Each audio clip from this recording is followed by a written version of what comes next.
Expulsada sin zapatos por un padrastro que la llamó carga, Ellie vagó bajo la lluvia sin que nadie la mirara. Mildred, vecina del comité, intentó borrarla del mapa con lejía y denuncias, pero fue un vaquero silencioso quien le ofreció algo más fuerte que abrigo: un hogar. Y escuchen bien cómo esta joven, ignorada por todos, terminó siendo el orgullo de un pueblo entero. El cielo aún estaba teñido de gris cuando Ellie Saunders dio su primer paso fuera del condado.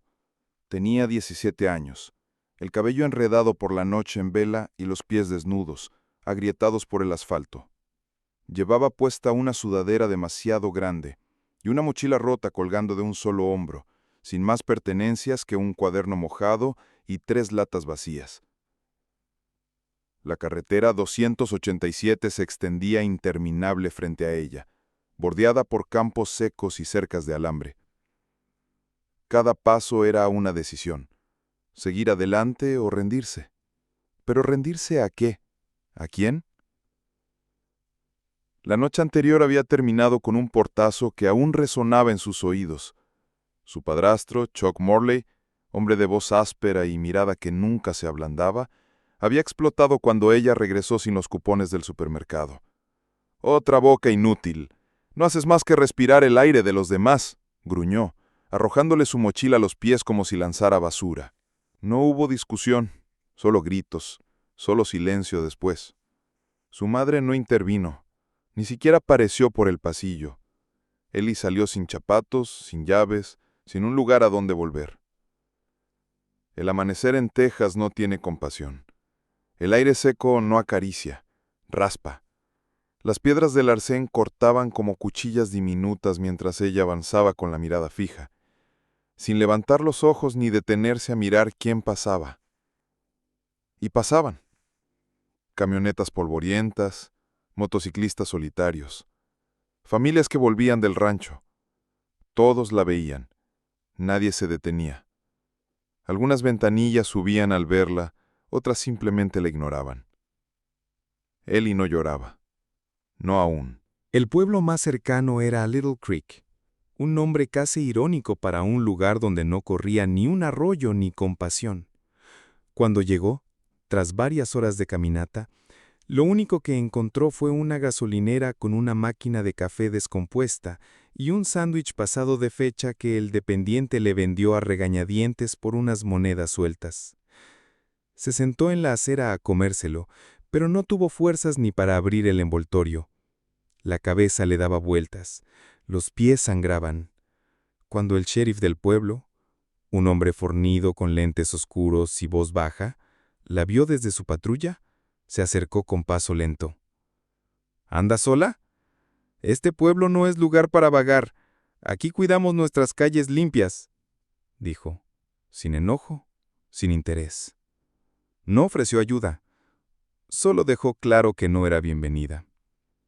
Ellie asintió en silencio, se levantó y siguió caminando.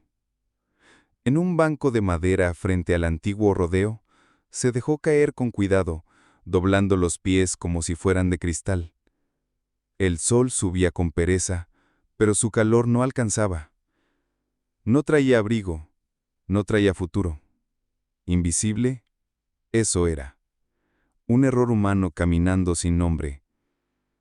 Y así, en el corazón del país donde todos tienen algo, una casa, una familia, un lugar, Ellie solo tenía hambre, silencio y asfalto bajo los pies.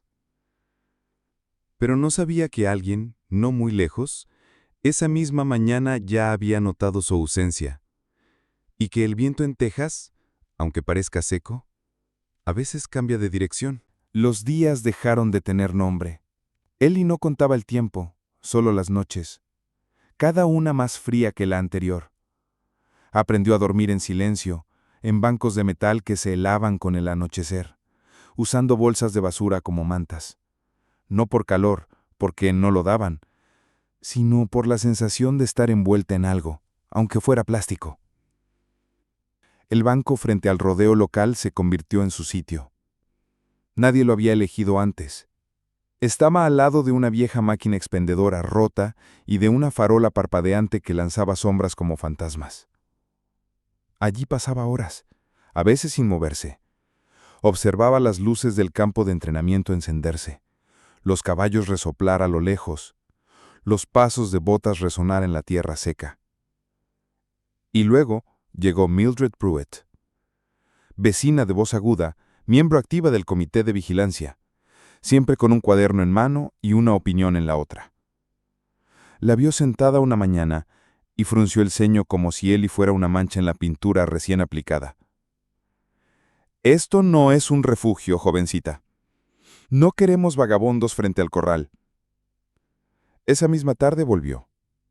Esta vez con guantes de látex y un rociador de lejía. Roció el banco, sin mirar a Ellie directamente.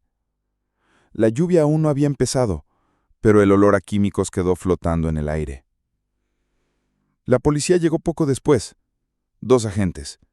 Sin insultos, sin gritos, solo órdenes. De pie. Tienes que irte, esto es propiedad municipal.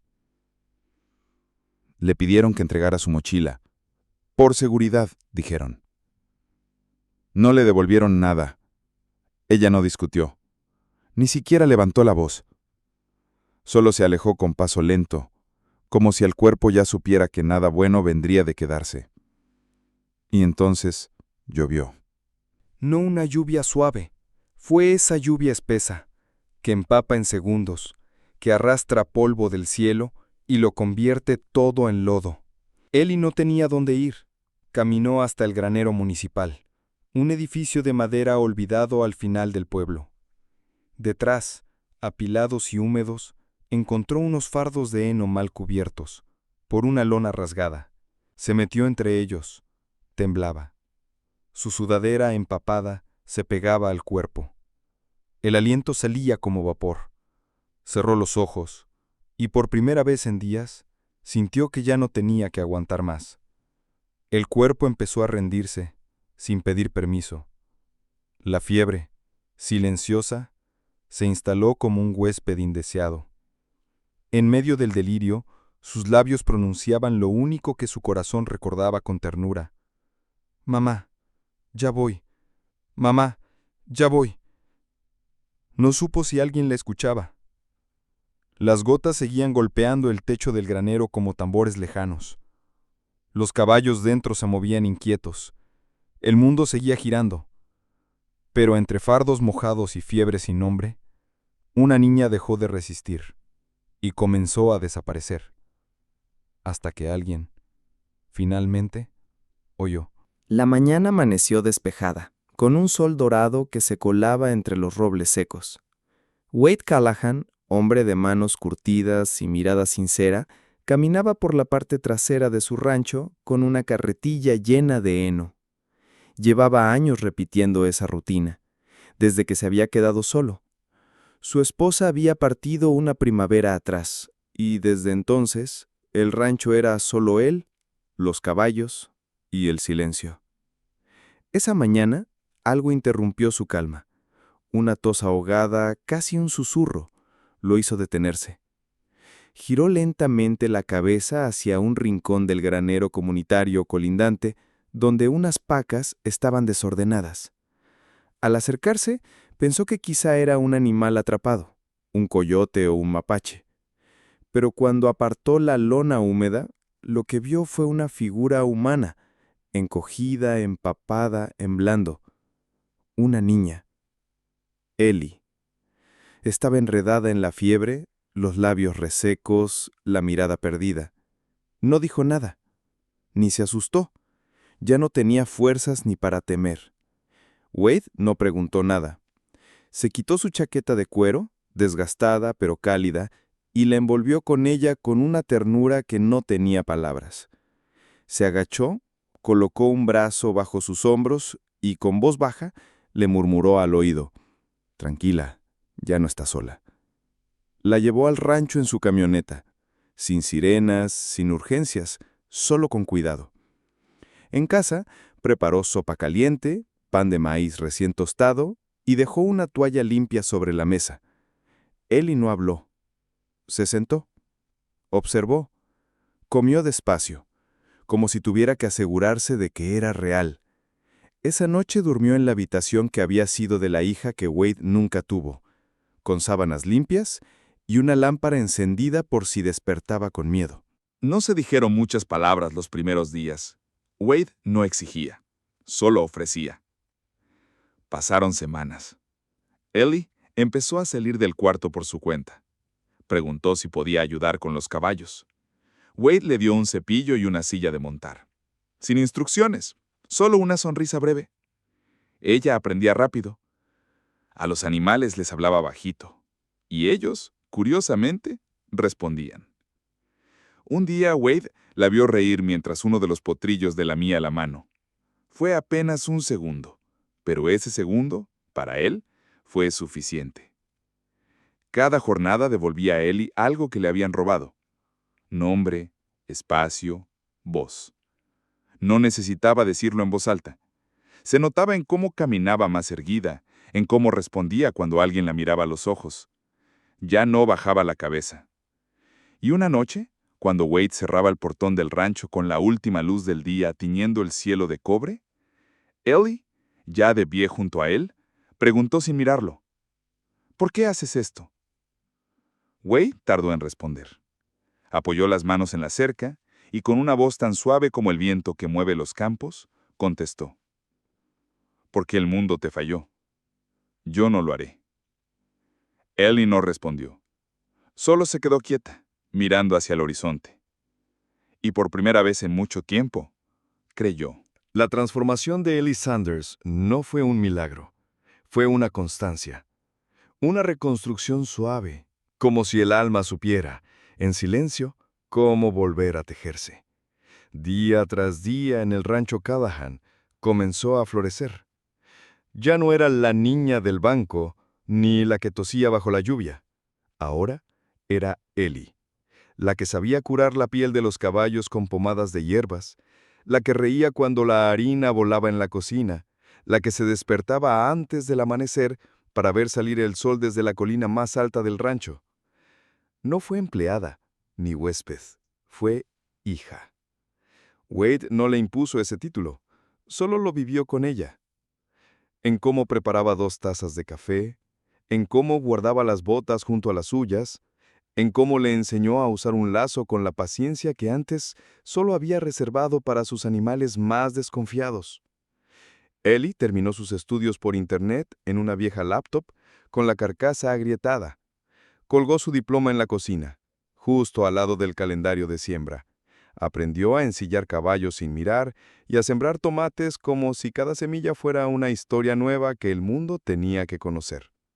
Pero no todos estaban contentos. Mildred Pruitt, con su eterno ceño fruncido y su cuaderno bajo el brazo, volvió a la carga. «Está usted albergando a una indigente, y eso no se permite sin permiso municipal». El comité llegó, esta vez no con lejía, sino con formularios. Pero al entrar al rodeo local, encontraron algo inesperado. A Ellie, con botas nuevas y voz segura, liderando una campaña comunitaria. Había organizado una iniciativa para habilitar el viejo rodeo como refugio temporal durante el invierno. Había recogido firmas, conversado con los granjeros, convencido a la escuela de donar mantas y libros. Y lo más asombroso, lo había hecho sin pedir permiso para existir. El comité no tuvo nada que objetar, solo tomar nota y retirarse en silencio. Ese verano, durante la feria anual de Little Creek, el pueblo se reunió bajo un cielo claro, con luces colgantes y aroma a algodón de azúcar. Los parlantes anunciaban la ceremonia de apertura, y entonces Ellie subió al pequeño escenario de madera. Llevaba trenzas limpias, camisa de cuadros, una pulsera de cuero que Wade le había hecho, y una mirada firme. Tomó el micrófono, respiró y habló con voz serena. Hace un año estuve sin hogar, sin zapatos, sin esperanza. Nadie me vio, nadie me escuchó, hasta que un hombre con sombrero y alma me susurró, «Quédate para siempre». Y lo hice. El silencio que siguió fue profundo. Luego vino el aplauso. Largo. Verdadero. Algunos lloraron. Otros bajaron la cabeza con vergüenza. Pero todos, la miraron con nuevos ojos. Ya no era un error. Era un ejemplo. Y bajo las luces del atardecer, mientras las cuerdas de una guitarra empezaban a sonar en la feria, Ellie volvió la vista hacia la cerca del rancho, donde Wade la observaba en silencio, con una leve sonrisa. Sabía que la historia no acababa ahí, pero por primera vez empezaba bien.